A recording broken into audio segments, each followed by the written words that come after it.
রাজশাহীতে নওদাপাড়ায় তাবলিগি ইজতেমা হয়, সেখানে আপনাকে আমরা গেস্ট হিসাবে পেতে চাই। তিনি বললেন দেশের প্রেক্ষাপট ভালো হলে অবশ্যই আমি যাব ইনশাআল্লাহ। হঠাৎ করে শোনা গেল পার্শ্ববর্তী রাষ্ট্রের দায়িত্বশীলরা বলছে ডাক্তার জাকির নায়েক হলো আমাদের দেশের পলাতক আসামি। যদি বাংলাদেশে আসে তাহলে বাংলাদেশ সরকারের উপর চাপ প্রয়োগ করা হবে জাকির নায়েককে তাদের হাতে সোপর্দ করার জন্য। আমরাও পাল্টা জবাব দিয়েছি, আমাদের দেশের পলাতক আসামি আপনার দেশে আছে, ওটাকে আগে ফেরত দেয়। ডাক্তার জাকির নায়েককে দেশে আনা যায় না কেন? ডাক্তার জাকির নায়েক স্যারকে আনার ব্যাপারে প্রস্তাব আসলো, কারণ এক শ্রেণীর মোল্লা দেশে আছে, যেই মোল্লা বললাম স্যার বাংলাদেশের মুসলমানদের পক্ষ থেকে আপনার কাছে আমরা ক্ষমা চাই। বলছে কেন ক্ষমা চাচ্ছ কেন? আত্মাহারিক টিভি, ওহির আলোয় উদ্ভাসিত জীবনের জন্য। ডাক্তার জাকির নায়েক স্যার তাম বিশ্বের নয়নমণি, মুসলমানদের হৃদয়ের মণি কুঠায় যার জায়গা। 8 মিলিয়ন ফলোয়ার্স ডাক্তার জাকির নায়েকের বাংলাদেশে আছে।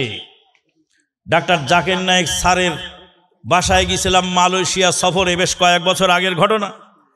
মালয়েশিয়া সফরে গিয়ে ডাক্তার জাকির নায়েক স্যারের বাসায় মেহমান হলাম। যেই মসজিদে উনি মাগরিব পড়লেন সেই জায়গার নাম হলো পুত্রাজায়া। সেই মালয়েশিয়ার পুত্রাজায়া শহরে যেখানে ধনী লোকরা বসবাস করে, রাজা বাদশারা থাকে, সেই জায়গায় ডাক্তার জাকির নায়েক স্যারকে মালয়েশিয়ার সরকার থাকার জায়গা করে দিচ্ছে আলহামদুলিল্লাহ। পুত্রাজায়ার মসজিদে গিয়ে এশার সালাত কি মাগরিবের সালাত একজাক্টলি মনে নেই, বেশ কয়েক বছর আগের ঘটনা। ডাক্তার জাকির নায়েক স্যারের সঙ্গে সালাত আদায় করলাম। ডাক্তার জাকির নায়েক স্যার ডান পাশে, আমি বাম পাশে। ওনার বাম পা আর আমার ডান পা একসঙ্গে মিলায়ে সালাত আদায় করি। সালাম ফিরিয়ে ঘুরে বসে বসে আমান চলো বাসায় যাই। তো স্যার আপনার বাসায় যাব, আপনার সাথে কিছু কথাও আছে। স্যারের সাথে ডাক্তার জাকির নায়েক স্যারের বাসায় গেলাম। আমার সঙ্গে সফর সঙ্গী ছিলেন 3 জন। তিনি বললেন তুমি আমার বাসায় ঢুকবা, আপনি আমার বাসায় ঢুকবেন, আর আপনার সঙ্গে 1 জন ঢুকবে, আর বাকি 2 জন বাইরে বসে থাকবে। তাহলে স্যার ঠিক আছে, বাকি 2 জন বাইরে বসে থাকবে ভালো, কিন্তু বিদায়ের সময় অন্তত পক্ষে আপনার সাথে হাত মিলাবার একটু সুযোগ করে দিন। কোচে ওকে, নো প্রবলেম। নিয়ে গেলেন বাসার ভিতরে, নিজে হাতে নাস্তা খাওয়ালেন আমাকে, গল্প হলো, কথা হলো। বললাম স্যার বাংলাদেশের মুসলমানদের পক্ষ থেকে আপনার কাছে আমরা ক্ষমা চাই। বলছে কেন ক্ষমা চাচ্ছ কেন? বললাম যে আপনার পিস টিভি বন্ধ করেছে হোলি আর্টিজানের নাটককে কেন্দ্র করে।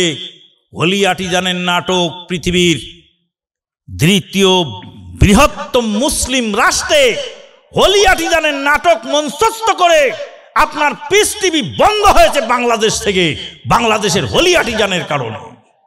এই জন্য আমরা জাতি হিসাবে আপনার কাছে অপরাধী, আপনি ক্ষমা করে দিবেন। ডাক্তার জাকির নায়েক স্যার বললেন যে 80 মিলিয়ন মানে 8 মিলিয়ন 80 লক্ষ ফলোয়ার্স বাংলাদেশের মাটিতে আমার আছে। কত ফলোয়ার্স? 8 মিলিয়ন 80 লক্ষ। 80 লক্ষ ফলোয়ার্স যে ডাক্তার জাকির নায়েকের আছে দেশে, কিন্তু 80 লক্ষ ফলোয়ার্স থাকার পরেও ডাক্তার জাকির নায়েককে দেশে আনা যায় না কেন? ডাক্তার জাকির নায়েক স্যারকে আনার ব্যাপারে প্রস্তাব আসলো, সেই প্রস্তাবটা নাকচ হয়ে গেল।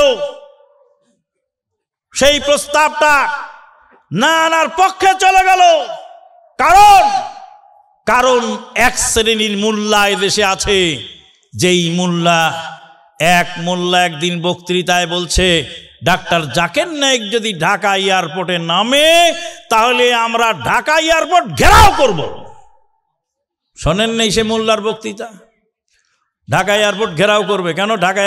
ডাক্তার জাকির নায়েক স্যারকে নামতে দিবে না কেন?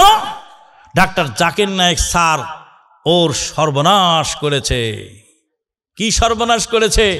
তাবিজের ব্যবসায় লালবাতি জ্বালিয়েছে, ধর্মের ব্যবসায় লালবাতি জ্বালিয়েছে, ওর পীরতন্ত্রের ব্যবসার সর্বনাশ করেছে। পিস টিভি বন্ধ করেছো বেদাতি, কিন্তু পিস টিভি তোমাদের বেদাতের ভিতটাকে নড়ায় দিয়েছে। এখন ডাক্তার জাকির নায়েক স্যারকে আনার ব্যাপারে আমি তখন প্রস্তাব দিই, স্যার আমাদের রাজশাহীতে নওদাপাড়ায় তাবলিগি ইজতেমা হয়, সেখানে আপনাকে আমরা গেস্ট হিসাবে পেতে চাই।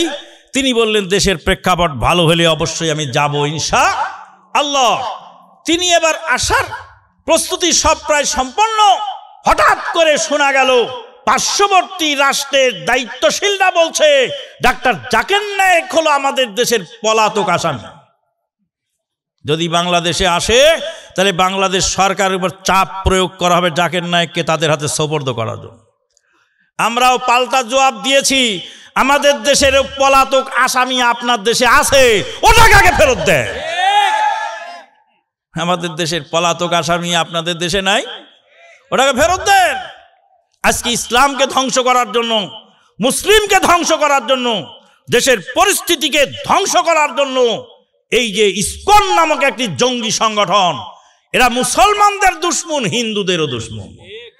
শুধু মুসলমানের দুশমন নয়, হিন্দুদেরও দুশমন। হিন্দু ভাইদেরকেও বলবো সজাগ থাকবেন, কারণ এই দেশে আবহমান কাল থেকে হিন্দু মুসলিম এত সৌহার্দ্যপূর্ণ অবস্থানে আমরা চলেছিলাম। আমরা ছোটকালে দেখেছি একজন মুসলিমের বাড়িতে যদি কেরোসিনের তেল না থেকেছে, পার্শ্ববর্তী প্রতিবেশী হিন্দুর বাড়িতে ও কাকি কেরোসিনের তেল তো আমাদের ফুরিয়ে গেছে, তো এক বাতি কেরোসিনের তেল ধার দাও, হাটের দিন আসলে তোমাকে কেরোসিনের তেল আবার ফেরত দিয়ে যাবো। বলেনি? লবণ ধার করে খেয়েছে হিন্দুর বাড়িতে মুসলমান, মুসলমানের বাড়িতে হিন্দু। পানি নিয়ে খেয়েছে হিন্দুর কল থেকে মুসলমান, মুসলমানের কল থেকে হিন্দু।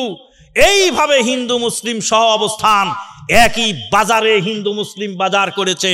কোন দ্বন্দ্ব দেশে হয়নি। এই ইসকন নামক সংগঠন সর্বনাশা হিন্দু মুসলিমের দান্দা বাধায় দিয়ে দেশকে অশান্ত করার চেষ্টায় আছে।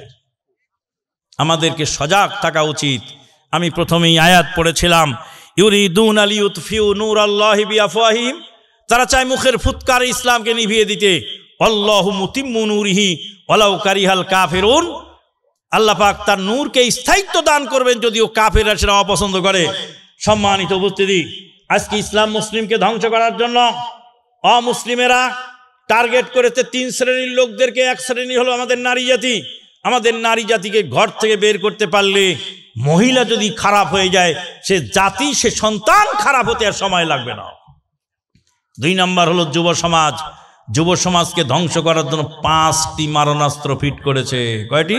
1 নাম্বার মাদক দ্রব্য, 2 নাম্বার নারী সহশিক্ষা, 3 নাম্বার হলো ইন্টারনেট, 4 নাম্বার হলো অসৎ বন্ধু বান্ধব, আর 5 নাম্বার হলো প্রতিহিংসা পরায়ণ রাজনীতি।